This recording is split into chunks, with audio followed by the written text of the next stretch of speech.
Bonjour à tous. Nous sommes présents aujourd'hui pour célébrer le 8 mai 45 et nous allons donc déposer une gerbe en mémoire de nos soldats. Comme vous pouvez le voir, la cérémonie est juste protocolaire pour être présent et pouvoir commémorer nos morts, mais nous sommes en comité restreint. Nous allons commencer la cérémonie. Ouvrez le banc.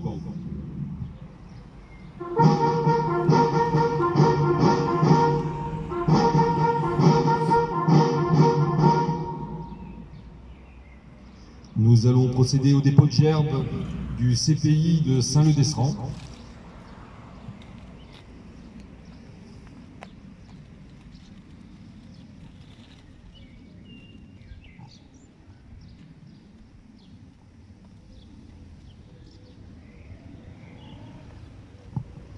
Du conseil municipal.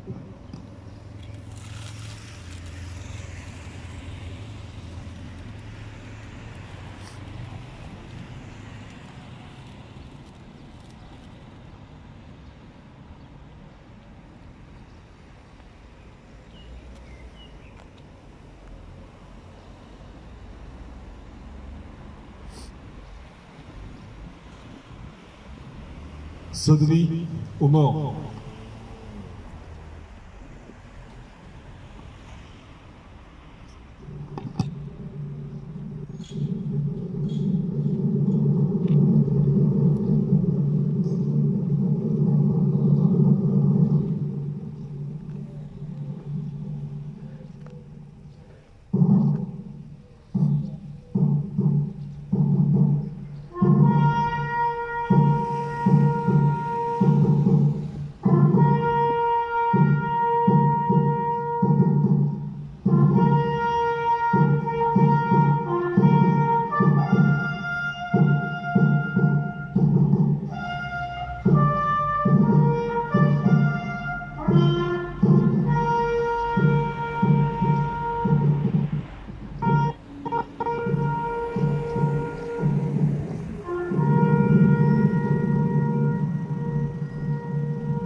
Allocution de Frédéric Besset, maire de Saint-Leu-d'Esserand, et message du président de la République.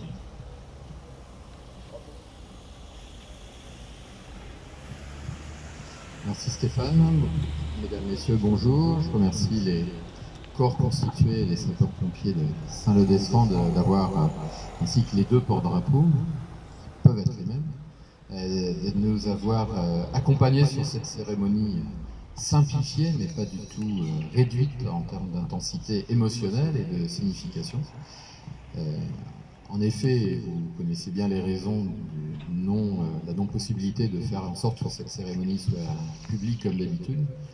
Nous avons quand même souhaité la retransmettre sur Facebook Live, la rendre disponible sur le site internet de la ville et marquer par là même notre attachement à ce qu'elle se déroule à l'heure dite, un tout petit peu plus tard que d'habitude.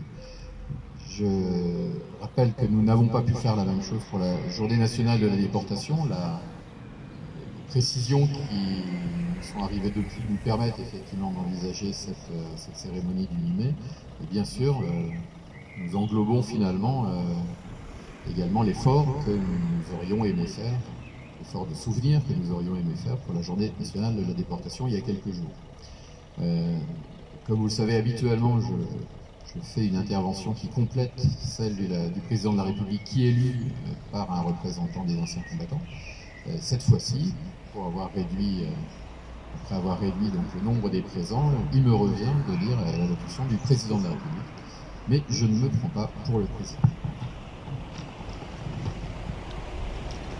Message du président de la République. Message à l'occasion de la commémoration de la victoire du 8 mai 1945. Ce 8 mai ne ressemble pas à un 8 mai. Il n'a pas le goût d'un jour de fête. Aujourd'hui, nous ne pouvons pas nous rassembler en nombre devant les monuments de nos villes, sur les places de nos villages, pour nous souvenir ensemble de notre histoire. Malgré tout, la nation se retrouve par la pensée, par les mille liens que notre mémoire commune tisse entre chacun de nous. cette étoffe des peuples que nous agitons en ce jour dans un hommage silencieux. C'est dans l'intimité de nos foyers, en pavoisant nos balcons et nos fenêtres, que nous convoquons cette année le souvenir glorieux de ceux qui ont risqué leur vie pour vaincre le fléau du nazisme et reconquérir notre liberté. C'était il y a 75 ans. Notre continent refermait grâce à eux le chapitre le plus sombre de son histoire.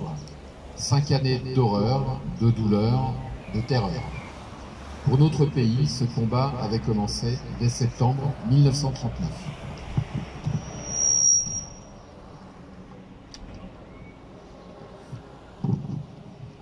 Au printemps 1940, il y a 80 ans, la vague ennemie avait déferlé sur les frontières du Nord-Est et la digue de notre armée n'avait pas tenu. Nos soldats, pourtant, s'étaient illustrés à de nombreuses reprises.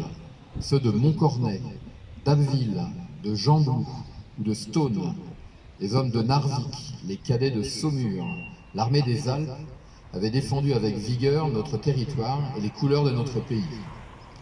Ils sont ceux de 40. Leur courage ne doit pas être oublié.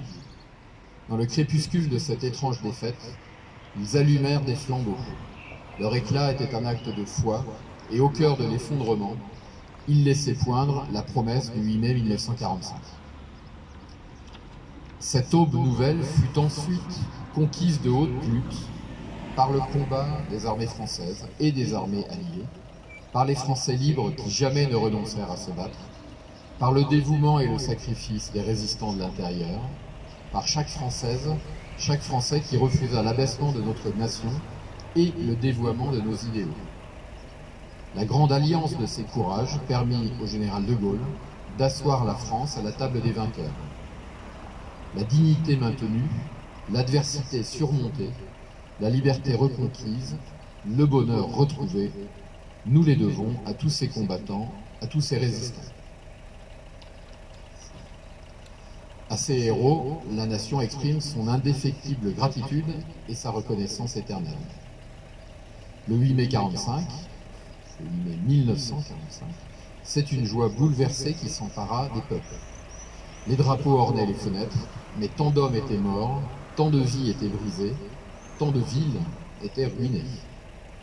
À la liesse succéda la tristesse et la désolation.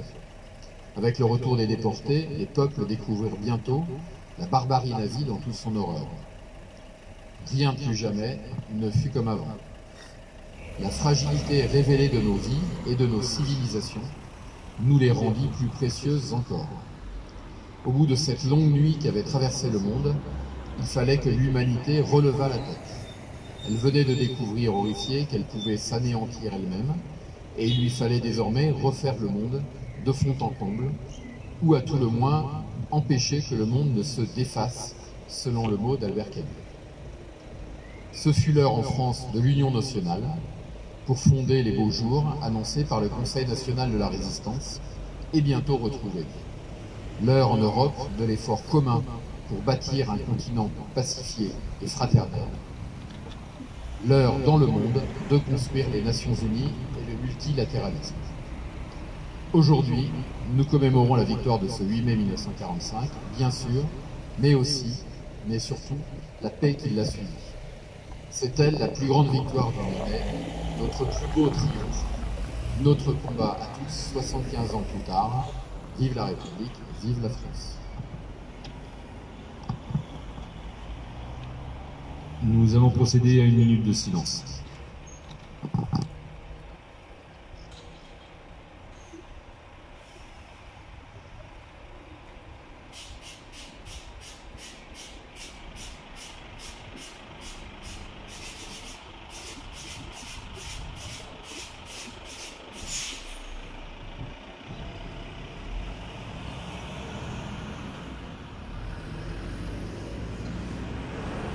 Je vous remercie. La Marseillaise.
Je vous remercie.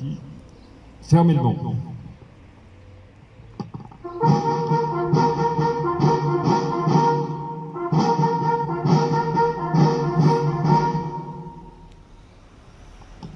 Au nom du conseil municipal, je vous souhaite un bon week-end du 8 mai et vous invite à nous rejoindre demain matin pour notre Facebook Live hebdomadaire. Bonne fin de journée à tous et merci à nos soldats. Au revoir.